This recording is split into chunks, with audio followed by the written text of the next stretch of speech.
नमस्कार दोस्तों, स्वागत है आपका अपने channel my love my UP word पर। दोस्त, इस चैनल पर आपको back to back class 11th और 12th बायोलॉजी के एनसीईआरटी बेस्ड लेक्चर मिलेंगे। तो दोस्त आइए आज हम शुरू करते हैं क्लास 11th बायोलॉजी का चैप्टर नंबर 4, जंतु जगत, एनिमल किंगडम। तो देखते हैं दोस्त, जंतु जगत के अंतर्गत कौन आते हैं। जंतु जगत, एनिमल किंगडम। जंतु जगत के अंतर्गत बहुकोशिकी मतलब मल्टी सेलुलर, यूकैरियोटिक मतलब जिसमें विकसित केंद्रक पाए जाते हैं, तथा परपोषी जीवों को रखा जाता है जिनको उनके लक्षणों में।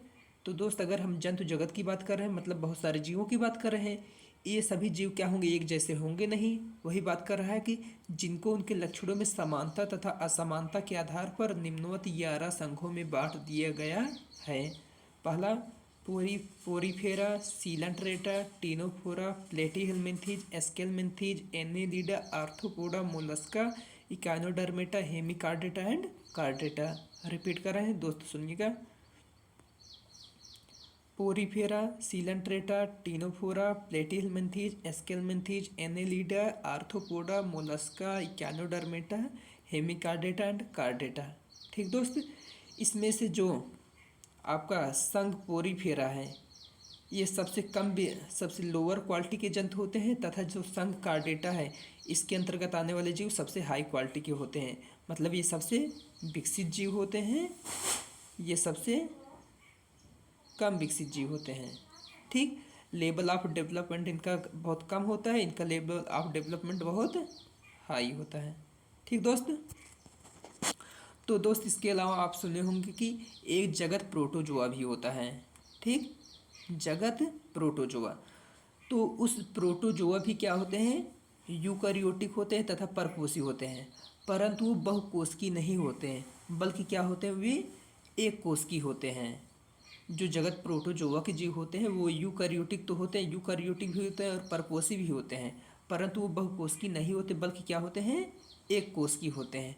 इसीलिए प्रोटोजोआ के सदस्यों को जंतु जगत में नहीं रखा जाता है। ठीक दोस्त, पता चला। अब हमने क्या देखा कि जो जंतु जगत के अंतर्गत जितने भी जीव आते होते हैं, उनको उनके लक्षणों में समानता तथा असमानता के आधार पर 11 संघों में बांट दिया गया है। Porifera, coelenterata, ctenophora, platyhelminthes, aschelminthes, annelida, arthropoda, mollusca, echinodermata, hemichordata and chordata. ठीक, अब दोस्त बात आती है किस आधार पर हमने इनको 11 संघों में बांटा। हमने पाया कि उनके लक्षणों में समानता तथा असमानता के आधार पर। आखिर वो कौन से लक्षण थे जिसके आधार पर हमने इनको 11 संघों में बांटा था। देखते हैं दोस्तों, कौन से लक्षण के आधार हैं। वर्गीकरण का आधार, बेसिस ऑफ क्लासिफिकेशन। निम्न लक्षणों के आधार पर जंतुओं को विभिन्न संघों में बांटा गया है। विभिन्न संघों जो पीछे की 11 संघ थे।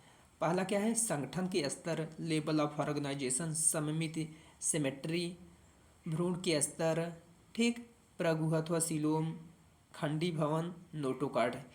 इन छह लक्षणों के आधार पर हमने जंतुओं को कितने संघों में बांटा था, 11। सभी ये 11 संघ के नाम बताओ तो।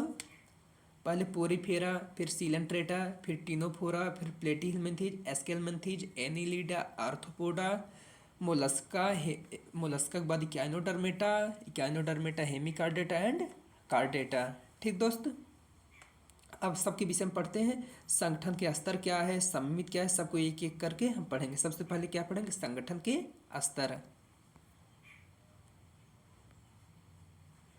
लेवल ऑफ ऑर्गेनाइजेशन, संगठन के स्तर।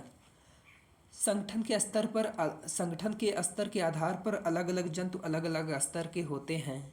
ठीक दोस्त, पहले क्या होते हैं, आकोशिकीय स्तर के जीव, ए सेलुलर लेवल। इस स्तर के शारीरिक संगठन में एक ही कोशिका में समस्त शारीरिक क्रियाएं संपन्न होती हैं। ठीक दोस्त, इसका एक्सप्लेन हम कर रहे हैं। जो आकोशिकीय स्तर के जीव होते हैं उनमें जितनी भी शारीरिक क्रियाएं होती हैं, समस्त शारीरिक क्रियाएं एक ही कोशिका में क्या होती हैं, संपन्न होती हैं। ठीक, इस स्तर के शारीरिक संगठन में एक ही कोशिका में समस्त शारीरिक क्रियाएं संपन्न होती हैं। मतलब जो एक कोशिका है होती, इसी कोशिका में पाचन भी हो जाएगा, श्वसन भी हो जाएगा, उत्सर्जन भी हो जाएगा, अवशोषण भी हो जाएगा। मतलब इसी के एक कोशिका के अंतर्गत समस्त शारीरिक क्रियाएं हो जाएंगी। इसलिए यह एक कोशिका की समान न कोशिका की भांति व्यवहार न करके पूरे एक बॉडी अथवा शरीर की भांति व्यवहार करती है। अतः इसे कोशिका नहीं कहा जाता, या इसे कोशिकीय स्तर का संगठन नहीं कहा जाता, बल्कि क्या कहा जाता है, अकोशिकीय स्तर का संगठन, ए सेल्यूलर लेवल। जैसे किसमें, जैसे प्रोटोजोआ में। नेक्स्ट, कोशिकीय स्तर का संगठन। ठीक दोस्त, जो कोशिकीय स्तर के संगठन प्रदर्शित करते हैं, सबसे पहले इनको ये जान लो कि वो क्या होते हैं, बहुकोशिकीय होते हैं। ठीक दोस्त, कोशिकीय स्तर के संगठन, सेलुलर लेवल। इस स्तर के शारीरिक संगठन में कोशिकाएं की बात कर रहा, मतलब जो कोशिकीय स्तर के संगठन को प्रदर्शित करते हैं वो क्या होते हैं, बहुकोशिकीय होते हैं। इसलिए कोशिकाएं की बात की, बहुवचन। कोशिकाएं दृढ़ता से संगठित न होने के कारण, दृढ़ता मतलब बहुत अच्छे से पैक हो जाना, टाइटली पैक न होने के कारण आपस में मिलकर ऊतकों का निर्माण नहीं कर पाती हैं, आपस में मिलकर ऊतकों का निर्माण नहीं कर पाती हैं। दोस्त, हम सबको ये पता है कोशिकाएं आपस में मिलकर ऊतक का निर्माण करती हैं। जैसे ये है कि एक कोशिका, दो कोशिका, ये सारी बहुत सारी कोशिकाएं हैं। यदि ये आपस में टाइटली पैक नहीं होंगी तो क्या करेंगे, ये ऊतक का निर्माण नहीं कर पाएंगे। वहीं यदि ये कोशिकाएं आपस में बहुत टाइटली पैक हो जाएं, ये आपस में दृढ़ता से या टाइटली पैक हो जाएं, तो क्या कर लेंगे, ये ऊतक का निर्माण कर लेंगे। ठीक, ऊतक का निर्माण नहीं कर पाती, परंतु अलग अलग कोशिकाओं में श्रम विभाजन पाया जाता है। इसका कहने का मतलब ये है, इसमें इस स्तर के कोशिकीय संगठन में कोशिकाएं दृढ़ता से संगठित नहीं होने के कारण आपस में मिलकर ऊतक का निर्माण नहीं कर पाती हैं, परंतु ऊतक का निर्माण तो नहीं कर पाती, परंतु अलग अलग कोशिकाओं में श्रम विभाजन पाया जाता है। श्रम विभाजन पाए जाने का मतलब है कि ये है कि ये वाला कोशिका पाचन करेगा, ये वाला कोशिका श्वसन करेगा, ये वाला कोशिका उत्सर्जन करेगा, मतलब अलग अलग कोशिकाओं को अलग अलग काम दे दिया जाएगा। जैसे कोशिकीय स्तर का संगठन किसमें पाया जाता है, सॉरी दोस्त ये गलत है, एग्जाम्पल ये गलत है। यहाँ पर एग्जाम्पल क्या होगा, पोरीफेरा होगा। ठीक, पोरीफेरा क्या होगा, एग्जाम्पल पोरीफेरा। ठीक दोस्त, अब कोशिकीय स्तर का संगठन हो गया। अब कोशिकी के बाद क्या आएगा, ऊतकीय स्तर का संगठन, क्योंकि कोशिकाएं मिलकर आपस में ऊतक बनाती हैं। ठीक दोस्त, ऊतकीय स्तर। तीसरा क्या था, ऊतकीय स्तर, टिश्यू लेवल।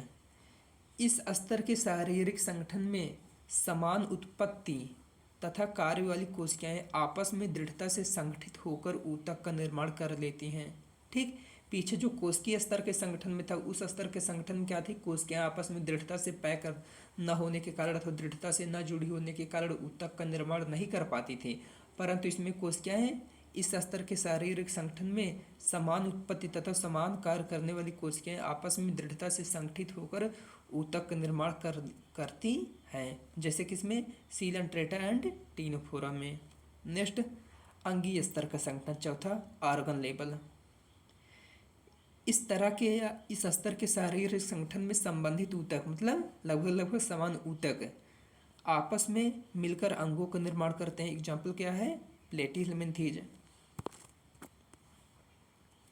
नेक्स्ट, अंग तंत्रीय स्तर का संगठन, organ level, organ system level. इस स्तर के शारीरिक संगठन में अलग अलग तरह के संबंधित अंग आपस में मिलकर अंग तंत्रों जैसे पाचन तंत्र और परिसंचरण तंत्र का निर्माण करते हैं। ठीक दोस्त, इसमें कोई समझाने की बात है नहीं, एकदम सिंपल है।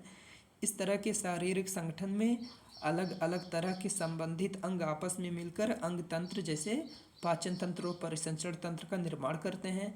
एग्जाम्पल, एस्केलमेंथीज और एस्केलमेंथीज से लेकर समस्त कार्डेटा तक के जीव किसके अंतर्गत आएंगे, अंग तंत्रीय स्तर के जीव के अंतर्गत आएंगे। ठीक दोस्त, अब हम जान गए कि जो अंग तंत्रीय स्तर के जीव होते हैं, इनके अंतर्गत विभिन्न प्रकार के सिस्टम आते हैं, ऑर्गन सिस्टम आते हैं, जैसे पाचन तंत्र हो गए, परिसंचरण तंत्र हो गया, श्वसन तंत्र हो गया, उत्सर्जन तंत्र हो गया, ये सब। तो दोस्त देखते हैं कि ये जो पाचन तंत्र होते हैं तथा परिसंचरण तंत्र होते हैं, ये अलग अलग प्रकार के जीवों में अलग अलग प्रकार के होते हैं। देखते हैं उनको। अंग तंत्रीय स्तर के जीव संरचना में सबसे जटिल प्राणी होते हैं। कहने का मतलब ये है कि जो अंग तंत्रीय स्तर के जीव होते हैं वे संरचना में सबसे जटिल प्राणी होते हैं, जिस कारण इनमें पाए जाने वाले अंग तंत्र भी अलग अलग प्रकार के होते हैं। पहले क्या है? पाचन तंत्र, डाइजेस्टिव सिस्टम। ऐसा तंत्र जिसमें भोजन का पाचन तथा अवशोषण होता है पाचन तंत्र कहलाता है। ठीक, ऐसा तंत्र जिसमें भोजन का पाचन तथा अवशोषण होता है क्या कहलाता है? पाचन तंत्र। भोजन का पाचन का मतलब क्या है? पाचन वह प्रक्रिया होती है जिसमें भोजन में उपस्थित जटिल कार्बनिक अणुओं का सरल कार्बनिक अणुओं में विखंडन होता है। यह प्रक्रिया पाचन कहलाती है। और पाचन के पश्चात उसमें जो भी पोषक तत्व है उनका शरीर में अवशोषित हो जाने की प्रक्रिया क्या कहलाती है? ठीक। अब पाचन तंत्र के प्रकार, टाइप्स ऑफ डाइजेस्टिव सिस्टम, ये दो प्रकार के होते हैं। पहला पूर्ण पाचन तंत्र, अपूर्ण पाचन तंत्र। ऐसा पाचन तंत्र जिसमें भोजन का अंतःग्रहण तथा उत्सर्जन एक ही मार्ग से होता है पूर्ण पाचन तंत्र कहलाता है। ठीक दोस्त, इसको एक्सप्लेन कर रहे हैं। देखो, नॉर्मली जो हमारा हम भोजन करते हैं,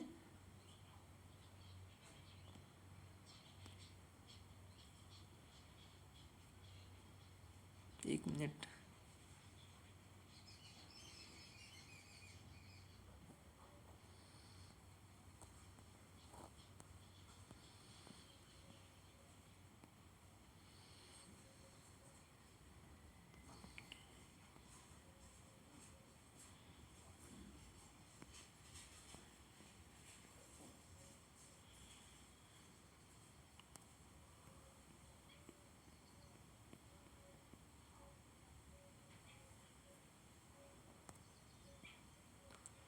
ठीक दोस्त, नॉर्मली जो हम भोजन करते हैं किसकी सहायता से करते हैं?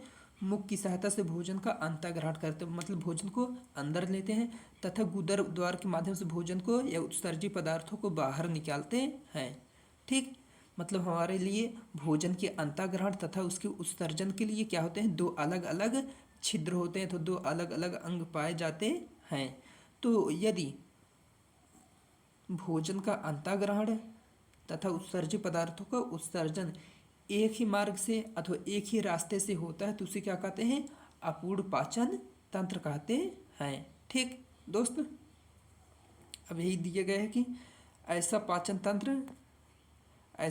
तंत्र जिसमें भोजन का अंतःग्रहण तथा उत्सर्जन एक ही मार्ग से होता है अपूर्ण पाचन तंत्र कहलाता है, जैसे कि इसमें प्लेटिहेल्मिन्थेज में।